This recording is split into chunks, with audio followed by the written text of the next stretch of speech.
Hello everyone, my name is Mayank Jhunjhunwala and I am a BTech student at IIT Kanpur. So today I'm going to solve chemistry mock test with you. So let's start with the first question, question number 61. What has been asked?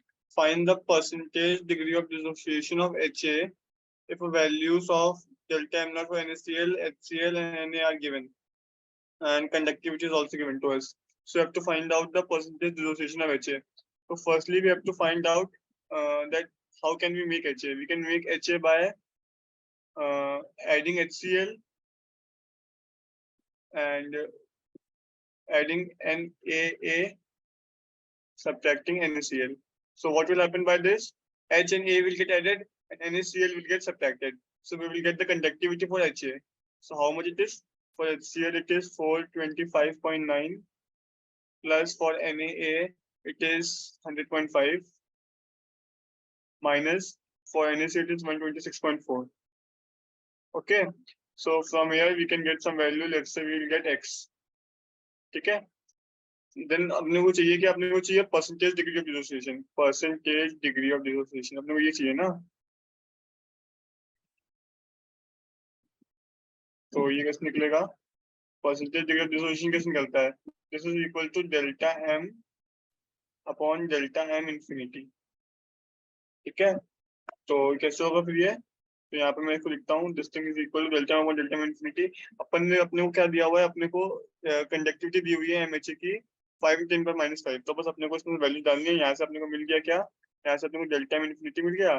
Delta अपने को दिया हुआ है, अपन value डाल के solve कर लेंगे. ठीक है, तो सिंपल क्वेश्चन था. डेल्टा एम यहाँ पे दिया हुआ है, ये डेल्टा एम है मेरा और डेल्टा एम इन्फिनिटी मेरे को मैंने निकाल लिया है. ठीक है, आगे चलते हैं.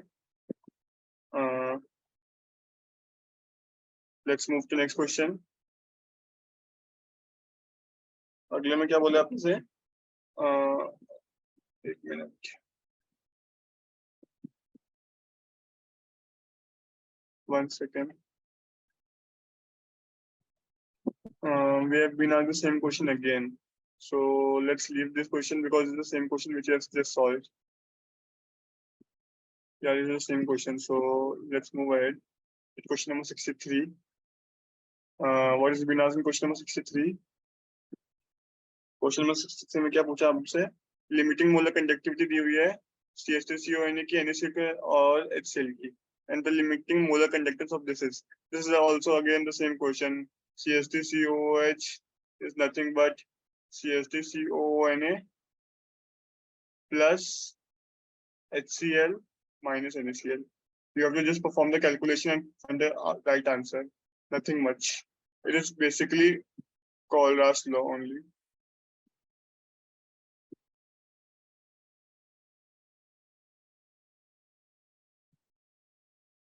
What it says that we can add and subtract the limiting molar conductivities to get the molar conductivity of certain substance. So this is basically calculation only.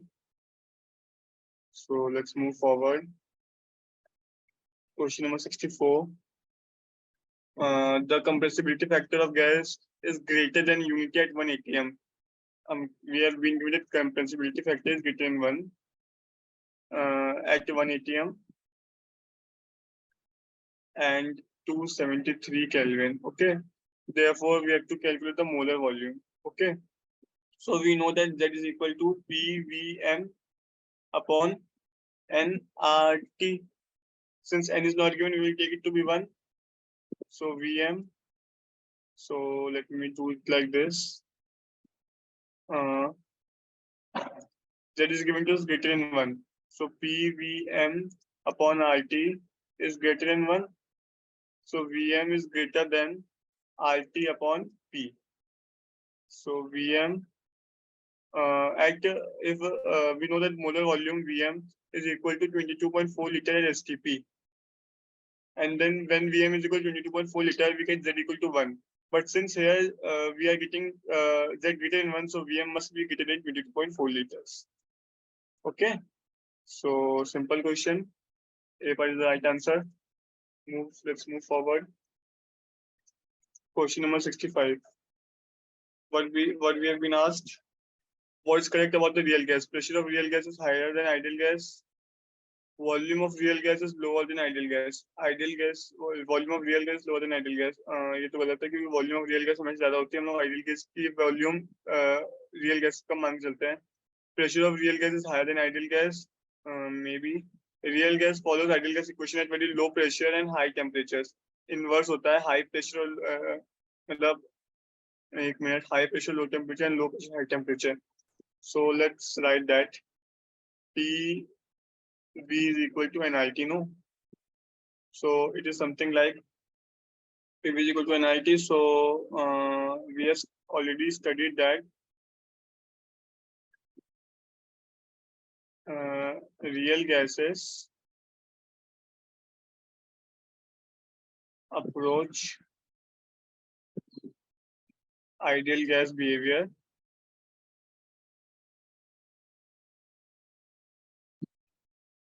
at high temperature. अगर आपको ये नहीं पता तो फिर ये याद कर लेना क्योंकि ये बहुत इंपॉर्टेंट है. ये क्वेश्चन कई बार आ चुका है. ठीक है. And low pressure. सो इसका करेक्ट आंसर कौन सा हो जाएगा? ये वाला. ठीक है. आगे चलते हैं. क्वेश्चन नंबर 66 में क्या बोल रहा है? Van der Waals constant of gas is given to us. A is given to us as 10 and B is given to us as 0.027. We have to find out the critical temperature. Critical temperature. ठीक है. और critical temperature का formula क्या होता है?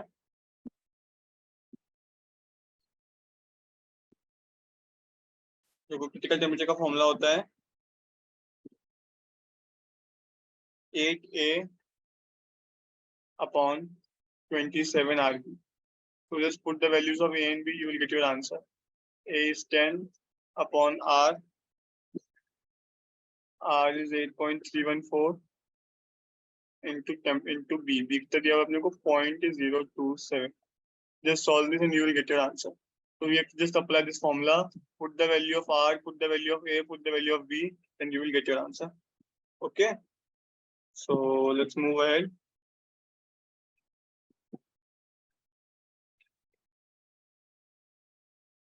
Next question. Question number 67. Which statement is incorrect? This is not given to us. So we have to leave this question. Sorry for that because this option is missing. Question number 68.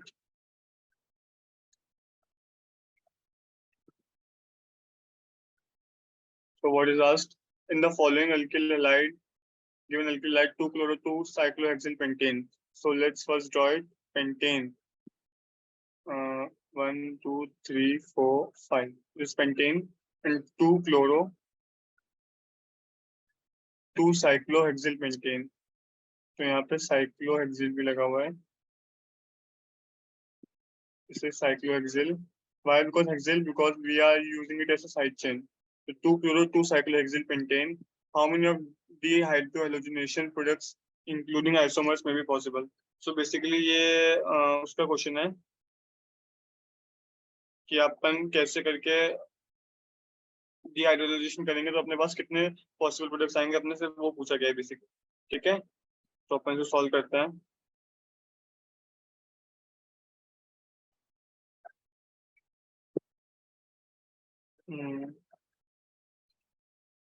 इसमें कितने आएंगे?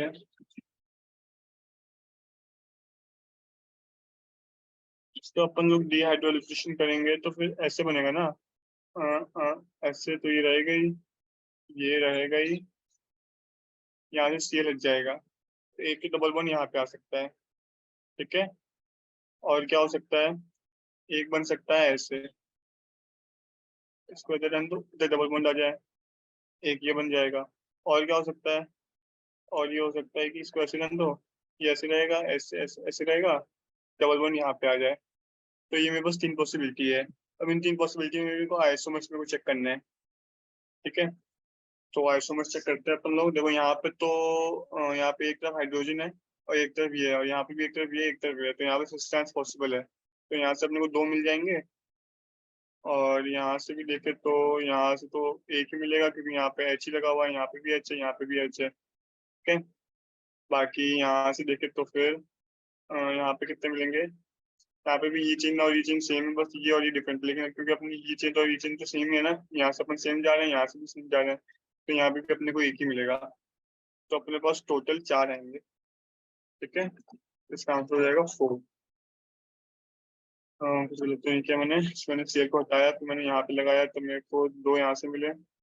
ठीक है, और फिर मेरे को मैंने यहाँ पे लगाया तब मेरे को एक यहाँ से मिला और एक यहाँ से मिला। ठीक है, चलिए आगे बढ़ते हैं। क्वेश्चन नंबर 69 पे क्या बोल रहा है, which species exhibits a plane of symmetry. Plane of symmetry इसमें अपने को ही देखना है, तो ये तो अपन ऐसे देख सकते हैं। हम्म, अपन देख सकते हैं, अगर अपन इस वाले को अगर मैं चलो बनाता हूँ लास्ट वाले को, ऐसे करके है ना कुछ, तो यहाँ पे लगा हुआ है HCOOH, यहाँ पे भी लगा हुआ है HCOOH, यहाँ पे भी लगा हुआ है क्या PHH, और यहाँ पे लगा हुआ है PHH। अब देखो, अगर मैं इसको इस प्लेन से काटूं, ऐसे करके काटूं यहाँ से, तो देखो इस तरफ भी सेम चीज है, इस तरफ भी सेम चीज है, तो ये बन गई प्लेन ऑफ सिमेट्री। इसका मतलब इसका सही आंसर कौन सा हो गया, डी पार्ट। तो प्लेन ऑफ सिमेट्री पूछ लेना। हाँ, तो फिर इसका आंसर हो गया डी पार्ट। तो ये तो बहुत सिंपल क्वेश्चन था, ये तो अपन ऑब्जर्व करके कर सकते थे। फिर आगे चलते हैं क्वेश्चन नंबर 70 पे। क्या बोल रहा है, the coordination number of metal crystallising in hexagonal close pack structure. Hexagonal close pack structure है ना, हेक्सागोनल में जो कोऑर्डिनेशन नंबर होता है वो 12 होता है, तो ये तो रटने की चीज थी। फिर आगे चलते हैं क्वेश्चन नंबर 71 में क्या बोल रहा है। हम्म, is saying, if in a truncated octahedron, A atoms are present at each corner of and B atoms are present at each edge center, then find the simplest formula in the unit cell. Okay, so इसका answer A2B2 आएगा जहां तक। देखो कैसे होगा ना, ये कोई ट्रंकेटेड ऑक्टाहेड्रॉन है, ट्रंकेटेड मतलब कटा हुआ। A atoms are present at each corner, A atoms at each corner, ठीक है, और B at each edge center। ठीक है, तो ये अपने को दिया हुआ है। वो एक चीज देखो, जब हम किसी ऑक्टाहेड्रन को ट्रंकेट करते हैं तब जो उसकी हेक्सागोनल फेस होती हैं और जो स्क्वायर फेस होती है उनका रेशियो 2:3 हो जाता है। Ratio of hexagonal faces upon square faces कितना हो जाता है, 2/3। और अपने को चाहिए मतलब कैसे हो जाएगा, बोला है कि ऑक्टाहेड्रन को ट्रंकेट कर दिया। ऑक्टाहेड्रन होता कैसा है, हम ऑक्टाहेड्रन को मतलब मैं अगर बनाऊं ऑक्टाहेड्रन, ये अब बनाने की तो खैर ऐसी जरूरत नहीं है। क्वेश्चन नंबर 72 क्या बोल रहे हैं, a metal has a FCC lattice, a metal has a FCC lattice with all the atoms at the lattice points, the edge length अपने को दी हुई है, edge length of unit cell is 300 picometer and we have to find what is the density। इसमें तो अपने को सीधे सीधे डेंसिटी का फॉर्मूला लगाना है। देखो डेंसिटी का फॉर्मूला क्या होता है, density is equal to molar mass into Z upon Na into A cube. तो अपने को सिंपली से ये फॉर्मूला लगाना है। मोलर मास अपने को दिया हुआ 65, FCC लेते हैं तो उसमें Z हो जाएगा 4, Na होता है 6.022 इंटू 10⁻23, और अपने को लेंथ दी हुई है 300 पिकोमीटर। पिकोमीटर को अपन लोग मीटर में चेंज कर लेंगे। इसका अपने को क्यूब करना है। सिंपल है, इसको सॉल्व करेंगे अपने पास आंसर आ जाएगा। तो ये सिंपल ये फॉर्मूला बेस्ड क्वेश्चन था, ये तो आना ही चाहिए आपको। तो ग्राम पर सेंटीमीटर क्यूब में चाहिए ना, तो ये तो अपन ने निकाला ये तो अपन ने निकाला केजी पर मीटर क्यूब में, तो ग्राम पर सेंटीमीटर क्यूब में कन्वर्ट करने के लिए 1000 अपॉन सेंटीमीटर क्यूब को मीटर क्यूब में कन्वर्ट करने के लिए क्या करेंगे, सेंटीमीटर क्यूब को मीटर क्यूब में कन्वर्ट करने के लिए अपन लोग 10⁻⁻6 से डिवाइड कर दें।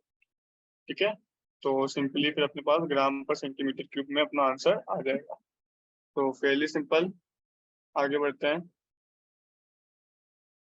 क्वेश्चन नंबर 73 पे। क्या बोल रहे हैं, इसमें बोल रहे हैं the rate constant of first order reaction K is 10⁻³ minute inverse and the temperature coefficient दिया हुआ है अपने को वो है 2। Then what is the rate constant at 17 degree Celsius. So ये तो बेसिकली केमिकल काइनेटिक्स का सवाल है।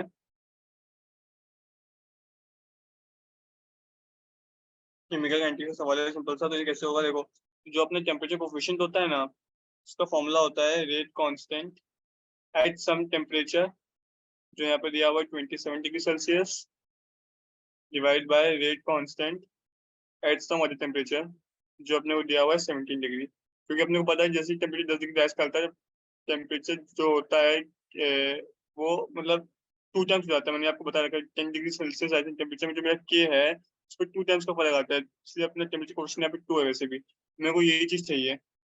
मैंने बोला ना रेट कांस्टेंट में डबल हो जाता है जैसे मैं टेम्परेचर को 10 डिग्री सेल्सियस करता हूँ, बेसिकली यही होता है। अपने को इस क्वेश्चन में दिया हुआ भी है, तो अपने को ये चीज चाहिए, तो इसको अपन लोग एक्स मान लेते हैं। तो x is equal to rate constant 27 degree Celsius 10 power -3 divide by 2, मतलब 5 इंटू 10 पावर -4। तो अपना आंसर कौन सा हो गया, बी पार्ट। सिंपल क्वेश्चन था। आगे चलते हैं। क्वेश्चन नंबर 74 में क्या बोला है, consider the following plots of rate constant k versus 1/t। ठीक है, for 4 different reaction, then which of the following is the correct order for activation energy. तो अपने को पता है ना कि अपनी जो के होता है वो होता है ए ई की power minus E A by R T. मैं दोनों तरफ लॉन ले लेता हूँ, तो ln k is equal to ln A minus E A by R T. ठीक है, तो मेरा ये बना हुआ है लॉग के वजह से 1/t का ग्राफ। तो मेरा जो 1/t है, ठीक है, जो मेरा स्लोप होता है वो होता है माइनस ई बाई आर, ये मेरा स्लोप होता है। ठीक है, अब देखो मेरा स्लोप सब में नेगेटिव ही होगा। अब अगर मेरी ई बाई आर की वैल्यू ज्यादा होगी तो मेरा स्लोप ज्यादा नेगेटिव होगा, मतलब ये ज्यादा मतलब ये ज्यादा नेगेटिव में जाएगा। ऐसा होता है ना, मेरा टेंजेंट का ग्राफ ऐसे जाता है, फिर ऐसे आता है। ठीक है, ये मेरा टेंजेंट का ग्राफ होता है, ये होता है π/2। ठीक है, तो अगर मैं बोलूंगा कि मेरी स्लोप ज्यादा नेगेटिव है, मतलब मैं ज्यादा नेगेटिव में घुसा पड़ा हूँ, तो मेरा एंगल कम है, मतलब ये मेरी लाइन ऐसी होगी, ये है मेरा नेगेटिव स्लोप है, जो मेरा स्लोप ज्यादा नेगेटिव होगा। अगर मैं और नीचे हो जाता हूँ तो मैं नेगेटिव से कम होता जाऊंगा, तो मतलब मेरा जो नेगेटिव वैल्यू वो कम होती जाएगी। तो मैं इसमें देखता हूँ, इसमें सबसे ज्यादा नीचे तो डी वाला ही है ना, सबसे ऊपर सी वाला है, सबसे ऊपर है सी वाला, सबसे ऊपर है, मतलब जिसका स्लोप सबसे कम है वो है सी वाला, उसमें एंगल सबसे कम है। क्योंकि उसमें एंगल सबसे कम है तो उसका ये सबसे सबसे ज्यादा होना चाहिए, तभी वो नेगेटिव होगा। तो ई सी सबसे ज्यादा होना चाहिए, ई सी सबसे ज्यादा होना चाहिए। ई सी सबसे ज्यादा किसमें है, इसी में है बस। तो अपना सही आंसर हो गया ए पार्ट। सिंपल है, ई भी सबसे कम होगा, ई सी सबसे ज्यादा होगा, बाकी दोनों बीच में आएंगे। ठीक है, फिर आगे चलते हैं। क्वेश्चन नंबर 75 पे क्या बोल रहा है, rate constant of first order reaction दिया हुआ है, ये क्वेश्चन दी हुई है, find the energy of activation. Simple compare करना है, log k is equal to ln A minus E A by R T, formula होता है। लॉन के दिया हुआ है, लॉग ए दिया हुआ है, अपने को ई ए अपन आर की वैल्यू दी हुई है 1.25 इंटू 10 पावर 4। वो ए की वैल्यू चाहिए, तो बस अपन 1.25 इंटू 10 पावर 4 को आर से मल्टीप्लाई कर देंगे। सिंपल क्वेश्चन, आर कितना होता है 8.314। ठीक है, तो फेयरली सिंपल। आगे बढ़ते हैं क्वेश्चन नंबर 76 पे। This is organic question. So इसमें सबसे पहले तो हमने AC2O pyridine डाला है।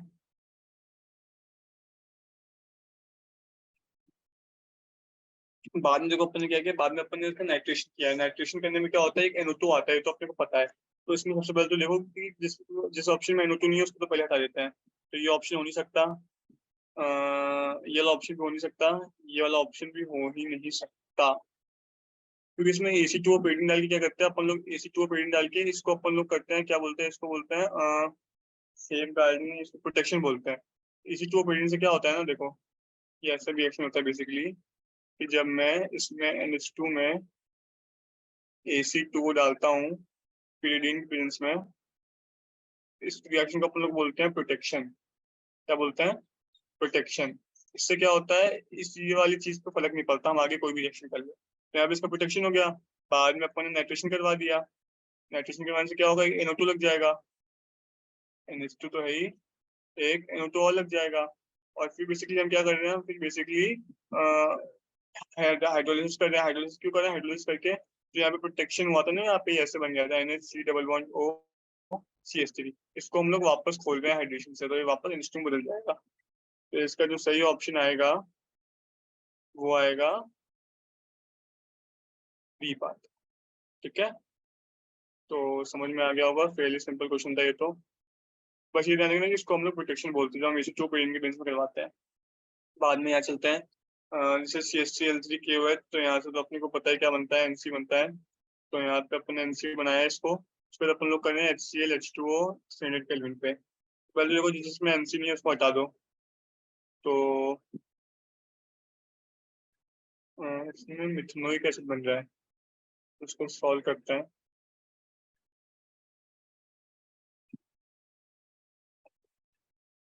यहाँ पे NH2 है, इसमें मैं डाल रहा हूँ CHCl3KOH, तो यहाँ से पहले तो बन जाएगा NC। ठीक है, ऐसे करके फिर मैं इसमें डाल रहा हूँ HCl in H2O, मतलब बेसिकली H3O प्लस डाल रहा हूँ, ऐसा बोल सकते हैं। मतलब बेसिकली मैं इसका हाइड्रोलिसिस कर रहा हूँ। ठीक है, हाइड्रोलिसिस करने से क्या होता है ना, ये यहाँ से टूटता है, यहाँ पे तो बन जाएगा CH3OH, मिथेनोइक एसिड जिसको उन्होंने बोला गया है, मतलब HCOH जो उन्होंने बोला। और ये चीज क्या बन जाएगी, ये चीज बन जाएगी एनिलीन। आया समझ में? मैं बेसिकली क्या कर रहा हूँ, पहले तो मैं कर रहा हूँ इसको कार्बिलमिन रिएक्शन।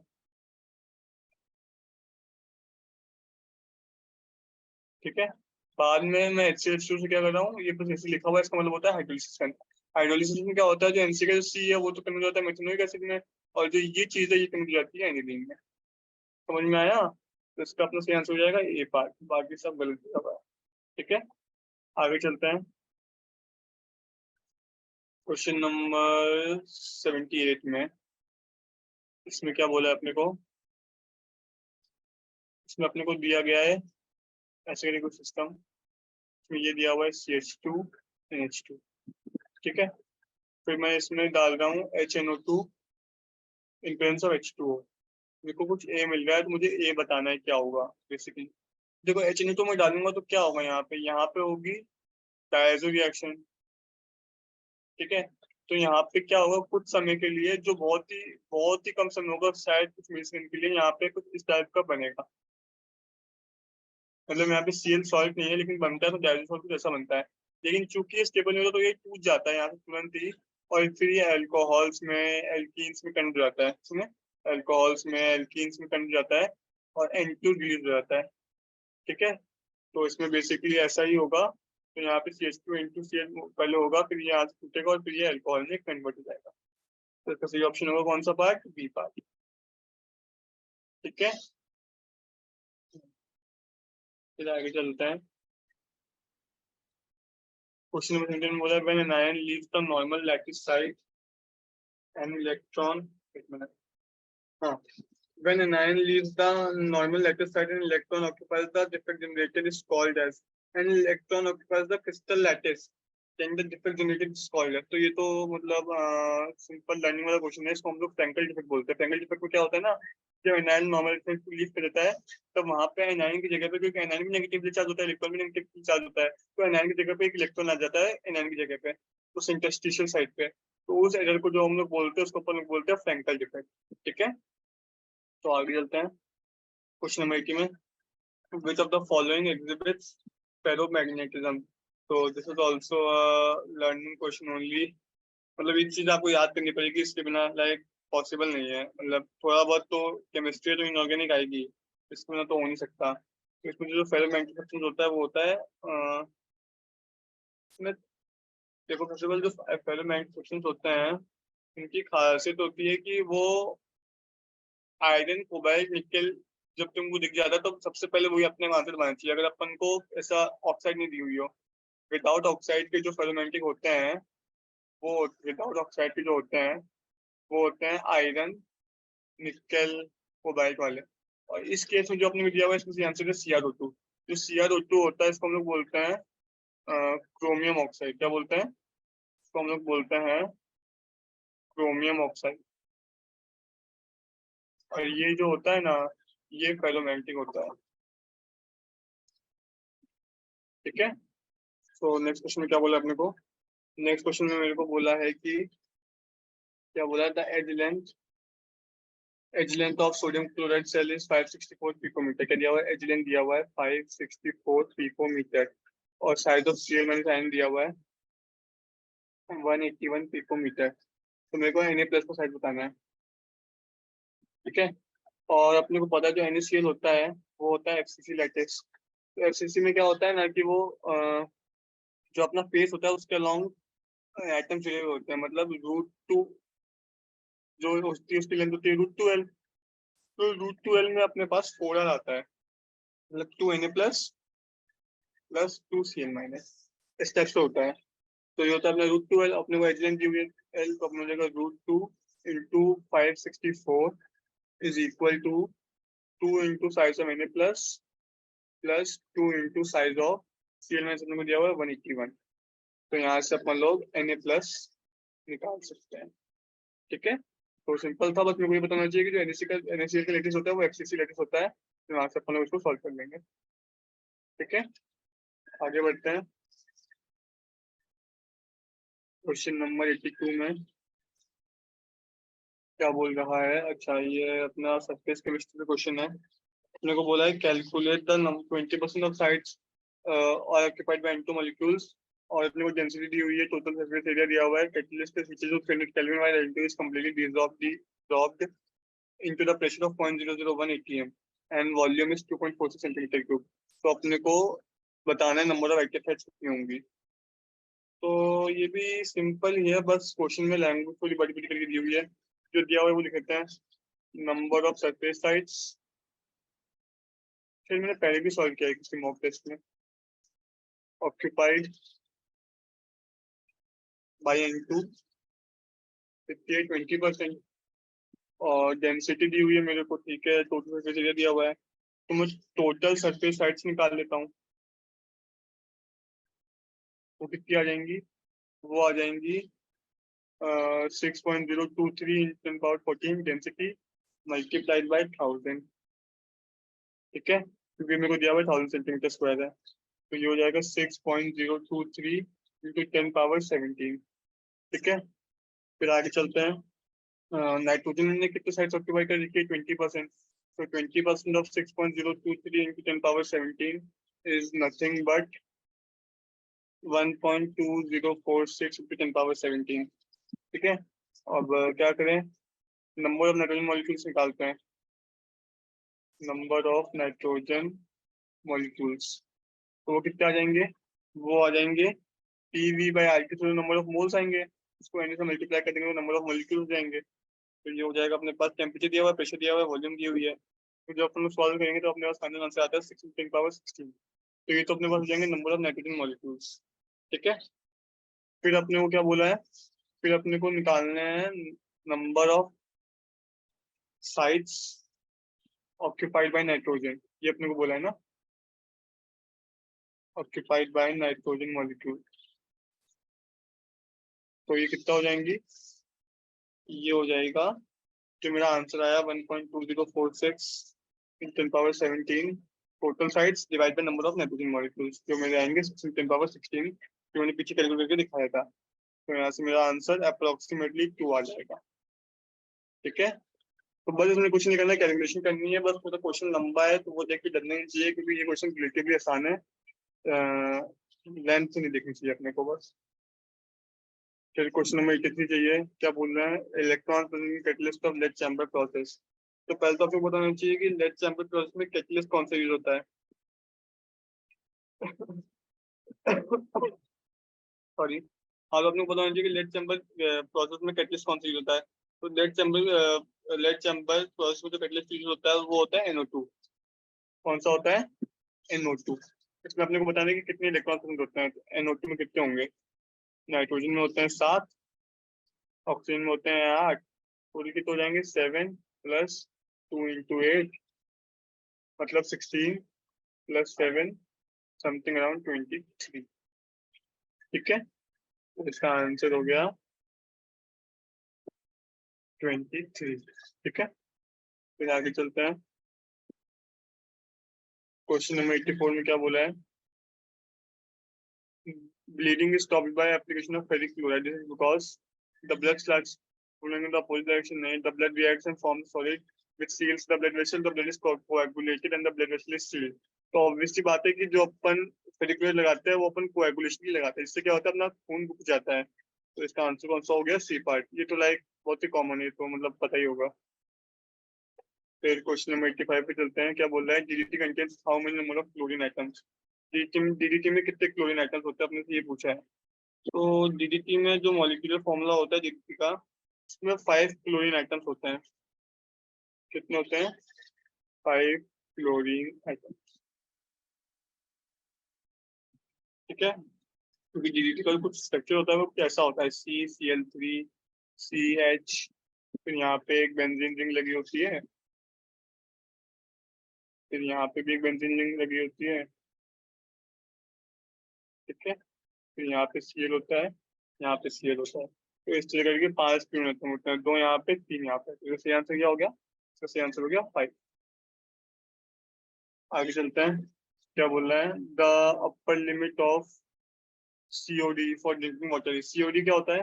COD होता है केमिकल ऑक्सीजन डिमांड।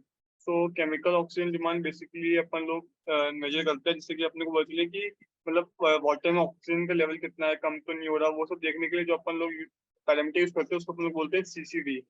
तो अपने को उसकी अपर लिमिट पूछी है। तो वैसे तो ये 1500 मिलीग्राम पर लीटर तक जाता है, but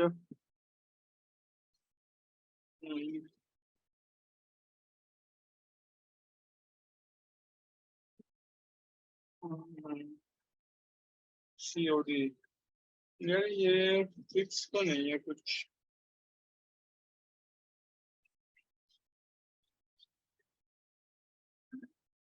I think leave this question because this is not कुछ फिक्स वैल्यू नहीं है, तो हम इस पे कुछ कमेंट कर नहीं सकते। तो इसको छोड़ के आगे बढ़ते हैं। Which of the following is not considered of acid rain? Acid rain में कौन नहीं होता है? H2SO4 होता है, HNO3 होता है, HCl4 होता है, कार्बोनिक एसिड नहीं होता है। ये तो सिंपल था। आगे चलते हैं क्वेश्चन नंबर 88 में। क्या बोल रहा है क्वेश्चन नंबर 88? क्वेश्चन नंबर 88 में बोला है 5 gram of solid absorbent contains 1.5 liter N2 at 1 atm and 300 Kelvin. The pressure of N2 is reduced to 20% the mass of nitrogen absorbed per gram of absorbent। ये अपने से पूछा है। ठीक है, तो सबसे पहले तो तुम्हें दिया हुआ जो प्रेशर है वो 20% रिड्यूस जाता है, मतलब इनिशियल का 20% कम हो जाता है। तो ये कितना हो जाएगा? 0.8 atm, क्योंकि पहले 1 था तो अब हो जाएगा 0.8। फिर अपन लोग आइडियल गैस इक्वेशन लगाते हैं, PV इक्वल टू nRT, या फिर PV equal to weight upon molar weight into RT। मैंने बस नंबर ऑफ मोल्स का फॉर्मूला लिखा है, तो यहाँ से वेट आ जाएगा PVM/RT। प्रेशर कितना है? 0.8, वॉल्यूम है 1.5, मोलर मास 28 अपॉन R होता है 0.0821, टेम्परेचर होता है 300। तो यहाँ से आ जाएगा 1.4 ग्राम इंटू। ठीक है, और अपने को बोला परसेंटेज पूछा है ना अपने से, नहीं मास नाइट्रोजन एब्जॉर्ब पर ग्राम में पूछा है, तो मास कितना हो जाएगा? 1.4। ठीक है, वेरी सिंपल। आगे चलते हैं क्वेश्चन नंबर 89 पे। क्वेश्चन नंबर 89 में क्या बोला अपने से? क्वेश्चन नंबर 89 में अपने से बोला है ग्राफ दिया हुआ है अपने को log x/m versus log p का। ठीक है, और अपने को बोला है कि on metal surface calculate weight of ammonia gas absorbed bye 24 ग्राम। सो इसका ये तो वही क्वेश्चन है जो अपन लोग लगाते हैं ना, log x/m is equal to Kp power 1/n होता है ना। फिर अपन लोग यहाँ पे लिखते हैं कि x/m is equal to Kp power 1/n, फिर यहाँ पे दोनों तरफ हम log ले लेंगे तो हो जाएगा log x/m is equal to log k plus 1/n times log p। तो ये वही ग्राफ दिया हुआ है, तो जो ग्राफ का स्लोप है 48 डिग्री, वो अपने दे रहा है 1/n की वैल्यू। 1/n की वैल्यू है 1045 मतलब 1, तो यहाँ से n की वैल्यू कितनी आ गई? 1। तो मेरा x/m is equal to Kp है। ये मेरे को दिया हुआ है बेसिकली। और फिर मुझे बोला है कि कैलकुलेट रेट ऑफ, और मेरे को ये भी दिया हुआ है, क्या दिया हुआ है, लॉग के की वैल्यू, तो मेरा इंटरसेप्ट है वो दिया हुआ है 0.3, तो यहाँ से मेरा के आ जाएगा 10⁻⁴। तो मेरे पास सारी वैल्यूज है, अब मेरे को जो भी कैलकुलेट करना है मैं पता नहीं से सॉल्व करके निकाल सकता हूँ। बस आपको ये चीज पता होनी चाहिए कि एक्स बाई एम होती है के पावर 1/n। फिर मेरे को बेसिकली एम निकालना है, मेरे को एक्स दिया हुआ है 24 ग्राम वगैरह वगैरह, मेरे को बस वैल्यूज करके मेरे को आंसर सॉल्व करना है। मेरे को यहाँ से बेसिकली ग्राफ से क्या बताया गया, ग्राफ से मुझे लॉग के की वैल्यू दी गई है और मुझे tan की 40 डिग्री दिया हुआ है, जिससे कि मैं 1/n की वैल्यू निकाल सकता हूँ। ठीक है, तो समझ में आ गया होगा। आगे चलते हैं लास्ट चीज पे। Copper becomes green when exposed to moisture for a long period, why this happens. तो ये तो लाइक थ्योरेटिकल क्वेश्चन है, देखो थ्योरेटिकल क्वेश्चन केमिस्ट्री पेपर में तो आएंगे, और ये आपको थोड़ा बहुत पता होना चाहिए, इसकी नॉलेज होनी चाहिए, क्योंकि केमिस्ट्री स्कोरिंग बहुत है, लेकिन आपको मतलब इसका केमिस्ट्री का अच्छा एक्सपोजर लेना पड़ेगा पहले से ही, तभी जाके आप केमिस्ट्री में स्कोर कर पाओगे, क्योंकि केमिस्ट्री सॉल्व करने को आधे घंटे में सॉल्व करी जा सकती है, बस आपको कॉन्सेप्ट आने चाहिए। तो इसमें अपने को बोला है कि कॉपर ग्रीन क्यों हो जाता है, क्या क्या ऑप्शन दिया हुआ है। कॉपर हाइड्रोक्साइड, नहीं कॉपर हाइड्रोक्साइड से कॉपर ग्रीन नहीं होता। Formation of base layer of basic carbonate of copper on the surface of copper, तो यही सही ऑप्शन है। जो कॉपर लॉन्ग टाइम के बाद ग्रीन हो जाता है एयर में रखने के बाद, वो बेसिकली अपने कार्बोनेट की लेयर से हो जाता है। तो ये ध्यान रखना है, इसको मैं लिख देता हूँ, ये बहुत ही इंपॉर्टेंट है, पूछा जा सकता है। Copper when expose to moist air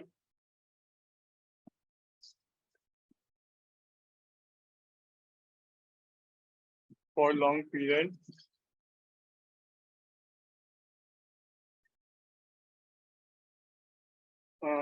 becomes green. Why? Due to formation of layer of basic carbon. ठीक है, तो ये थोड़ा इम्पोर्टेंट कॉन्सेप्ट था, इसको याद रखना। तो यहाँ पे अपना केमिस्ट्री का मॉक टेस्ट सॉल्व होता है। तो देखो मैंने बेसिकली ज़्यादा टाइम लगाया, मैंने तो समझाया से थोड़ा टाइम लग गया। बाकी बात वही है कि अगर अपने कॉन्सेप्ट आता है तो अपना केमिस्ट्री का पेपर आसानी से 30 से 40 मिनट में सॉल्व हो सकता है, और ये और स्कोरिंग भी होता है। So I would recommend focus on concepts in chemistry, because this is the one which can get you marks. So I hope you understood it. Thank you.